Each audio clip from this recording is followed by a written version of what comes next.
दोस्तों, जनूबी इसराइल पर रॉकेट और आतिश ज़दगी के मुसलसल हमलों के बाद इसराइल डिफेंस फोर्स की जानिब से सरहदी इलाके की मुतअद्दिद सड़कें बंद कर दी गई। हमास लीडर के पाकिस्तान को लिखे गए ख़त के बाद से इसराइल में हाई अलर्ट जारी है और माहिरीन हमास लीडर की जानिब से पाकिस्तान का शुक्रिया अदा करने को इसराइल के लिए एक और गर्मा गर्म पैगाम तस्वर कर रहे हैं। इस टॉपिक का आगाज़ करने से पहले नए आने वाले दोस्तों से गुजारिश है कि हमारे चैनल को सब्सक्राइब कर लें। दोस्तों, इसराइल इस वक्त बुरी तरह खतरात में घिरा हुआ है।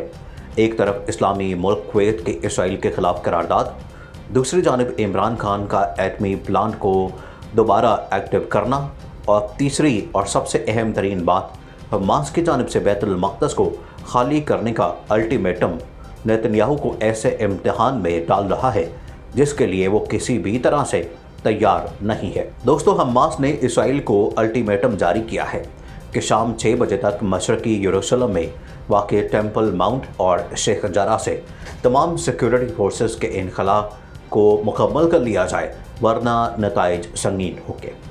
हमास की जानिब से ये भी मुतालबा किया गया कि यरूशलेम में होने वाली झड़पों के दौरान हिरासत में लिए गए फ़लस्तीनियों को इसी डेडलाइन के तहत रिहा किया जाए।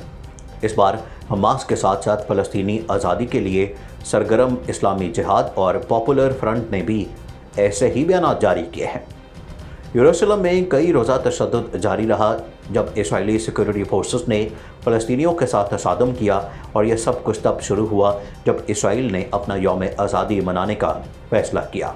दोस्तों, कुवैत की पार्लियामेंट ने एक कानून मंजूर किया जिसमें इसराइल के साथ तिजारत को काबिल सज़ा जुर्म करार दिया गया है।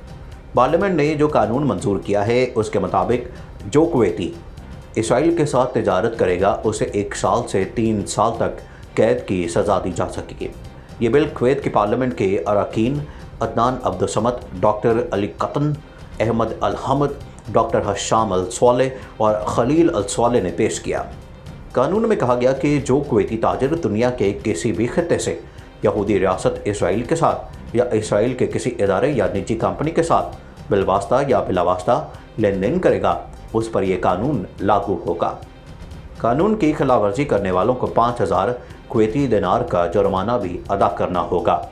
इसराइल के साथ किसी भी तरह की यकजहती का इजहार भी काबिल सज़ा जुर्म तस्वर किया जाएगा। कुवैत हमेशा से ही फ़लस्तीन की आज़ादी की हिमायत करता है और इसराइल के साथ ताल्लुकात कायम करने से इनकार करता है। दोस्तों, वज़ीर-ए-आज़म इमरान खान ने पाक फ़ौज की स्ट्रेटेजिक फोर्सेस कमांड की ज़ेर इंतज़ाम जौहरी सहूलतगाह का दौरा किया। 1998 के एटमी धमाकों की 23वीं सालगिरह के एक रोज़ बाद होने वाला ये दौरा बज़ाहिर उसी से मुतल्लिक़ है। वज़ीर-ए-आज़म इमरान खान ने जब से वज़ारत उज़्मा का मनसब संभाला है उस वक्त से किसी जौहरी साइट पर यह उनका पहला दौरा था। उन्होंने अब तक नेशनल कमांड अथॉरिटी के किसी इजलास की सदारत भी नहीं की। ख्याल रहे कि वज़ीर-ए-आज़म NCA के सरबराह भी हैं, जो जौहरी मामलात के फैसले करने का आला तरीन इदारा है। वज़ीर-ए-आज़म के दफ्तर से जारी होने वाले बयान के मुताबिक दौरे के दौरान वज़ीर-ए-आज़म को पाकिस्तान के स्ट्रेटेजिक प्रोग्राम के मुख्तलिफ पहलुओं पर ब्रीफिंग दी गई। वज़ीर-ए-आज़म ने पाकिस्तान के स्ट्रेटेजिक प्रोग्राम से वाबस्ता तमाम साइंसदानों और एहलकारों की अंतः कोशिशों को सराहा और इस बात का एतराफ़ किया, और साथ ही उन्होंने कौमी दिफा को मजबूत बनाने के लिए पाकिस्तान की एटमी सलाहियत और तहफ़्फ़ुज़ पर मुकम्मल एतमाद का इजहार किया। वज़ीर-ए-आज़म की आमद पर उनका इस्तकबाल चेयरमैन JCSC जनरल नदीम रज़ा और director general strategic plans division lieutenant general Nadeem Zaki मंच ने किया। और किस मुल्क की धमकी काम कर गई कि गाज़ब इसराइली फ़ौज ने हथियार डाल दिए। यह जानने के लिए जब हमने खबरें ढूंढी तो हमें 2 ऐसे मुल्क देखने को मिले, जिसमें एक तो पाकिस्तान है कि जिसने फ़लस्तीन में अपनी फ़ौजें तैनात करने का फ़ैसला किया, और दूसरा मुल्क रूस नज़र आया कि जिसने इसराइल को 2 टोक पैगाम दिया और कहा कि रेड लाइन है, और अगर इसराइली फ़ौजें इस रेड लाइन को क्रॉस करती हैं तो फिर बड़ा हंगामा खड़ा हो जाएगा। फिर इसराइली फ़ौज को दफन करने के लिए इसराइल के पास जगह नहीं होगी और इसराइली वज़ीर-ए-आज़म को तल अबीब में सरेआम फांसी दी जाएगी। आपको ये बातें मजाक लग रही होंगी या फिक्शन लग रही होंगी, लेकिन हम आपको इस बात का सबूत देंगे ताकि आपके जहन में ये ना आए कि हम बनावटी बातें कर रहे हैं। नाज़रीन, इसराइल फ़लस्तीन में जारी कशीदगी रही जो थमने का नाम नहीं ले रही थी।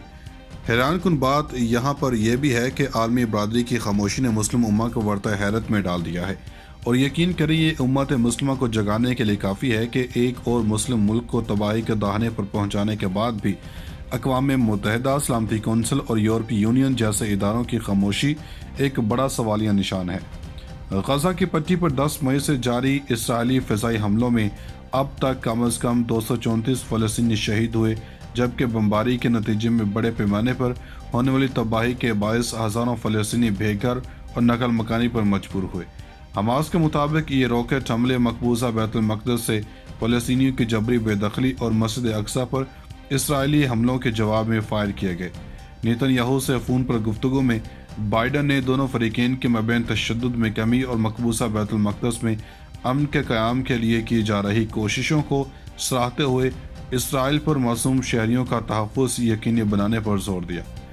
اس تنازع کے آغاز کے بعد سے ہی امریکہ نے اسرائیل کی بلا مشروط مکمل حمایت کی ہے، تاہم ساتھ ساتھ وہ اس بات کی بھی یقین دہانی کرواتے رہے ہیں کہ وہ سفارتی سطح پر اس تنازع کو حل کرنے کی کوششوں میں مصروف ہیں۔ امریکہ نے تیسری مرتبہ اقوام متحدہ کے اس بیان کو روک دیا جس میں غزہ میں بدترین حملوں پر اسرائیل کی مذمت کی گئی، اور امریکہ کے اس رویے پر اسے شدید تنقید کا سامنا کرنا پڑ رہا ہے۔ ناظرین، امریکی فوج کے جنرل مارک ملی نے خدشہ ظاہر کیا تھا کہ اگر لڑائی کا یہ سلسلہ یہاں نہ رکا تو اس سے بڑے پیمانے پر عدم استحکام جنم لے سکتا ہے، جو غزہ کی پٹی سے دیگر علاقوں تک پھیل سکتا ہے۔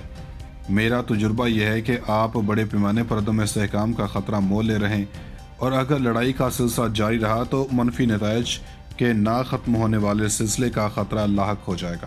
اس وقت تشدد میں کمی تمام فریقین کے لیے سب سے بہتر ہے۔